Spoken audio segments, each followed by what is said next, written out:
In our latest market wrap, we'll share what market movement we've seen in the first quarter of this year for both sales and rentals, focusing on Chelmer through to Oxley, the centenary suburbs, and Indooroopilly west to Bellbowrie and Moggill, including Kenmore and Chapel Hill. We will look at what's happening in Melbourne and Sydney this year and how our market is very different to theirs. We'll also cover off on some trends that we're starting to see. So if this sounds interesting to you, stay tuned, turn up the volume and enjoy. Hi, I'm Brad Robson, the Sales Manager here at Place Graceful, and on behalf of our entire team, welcome to our latest market update. We hope you and your family enjoyed a wonderful Easter break and that you managed to get in some of the Commonwealth Games highlights. With the first quarter of this year now out of the way, we've had some interesting patterns and statistics that are starting to emerge from the start of 2018. Certainly in 2018, we've seen a stronger start than the slow start experienced across Brisbane in 2017. Momentum started to build in September and has continued right through Christmas into the first quarter of this year.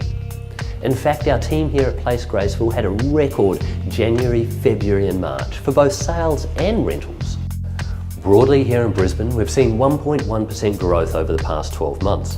And although this figure doesn't sound huge, our city emerges as the only property bright spot on the horizon, with experts predicting a pricing boost for the River City over the next year. Recent data from research group CoreLogic has shown that prices in Australia's two biggest housing markets, Sydney and Melbourne, are falling.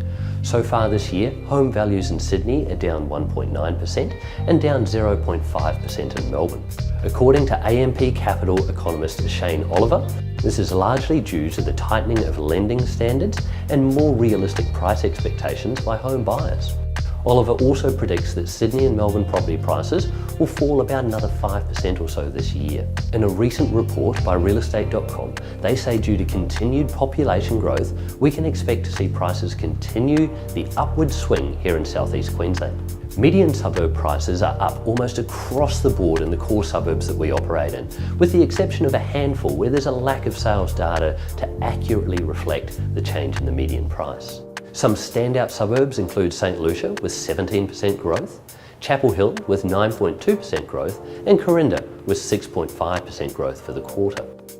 It is in some of these suburbs that we have seen some really good stories for our local homeowners. Something that has really stood out in the last quarter is the number of new clients that we've had come on board from other agencies, entrusting us after a previously poor experience. Kerry Bellamy and Gary Eaton did a repair job at 97 Honour Avenue.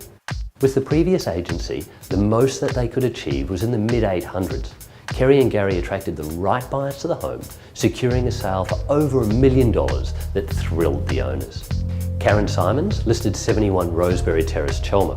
It was on the market for 3 months with another agency and failed to sell. Karen took over the listing, ran a great campaign and attracted significant interest. She delivered the sellers 4 offers within a month and sold the home for $1,292,000. Paris Arthur listed and sold a stunning home in Pullenvale recently, which was previously on the market with 2 other agencies. They were unable to secure the result the client wanted, so they turned to Paris, who achieved a result that exceeded expectations in almost a third of the normal time on market for Pullenvale. Liz Browning has been on fire in Chapel Hill, and it is her story that I find super cool and reminds me just why I got into this industry. When Liz caught up with a client after settlement, the client was super excited to show off her new car, which she was able to purchase because of the great price Liz achieved. On the property management front, our rental team has reached and broken goals for the last quarter. Jacqueline was awarded one of the top business development managers within the entire Place Group for her extraordinary work and the work that the team is doing. A combination of hard work, client-focused service and stability within our team has seen some cracking results. In terms of the market going forward, the peak rental cycle is now past and the level of leasing inquiry will ease. However, this does pick back up again as we head into the middle of the year. We expect availability to balance out, ensuring strong returns for landlords and affordable, comfortable living for tenants. Suburbs currently performing strongly include Chelmer, Mount Omni, Indooroopilly and St Lucia. All in all, it's been a strong year for the local property market with some great client success stories. If we can help you with anything property related, please don't hesitate to get in touch with a member of my hard-working and dedicated team. on 3379 4311. If you're feeling social, connect with us on Facebook or Instagram. We've got loads of great content going up weekly.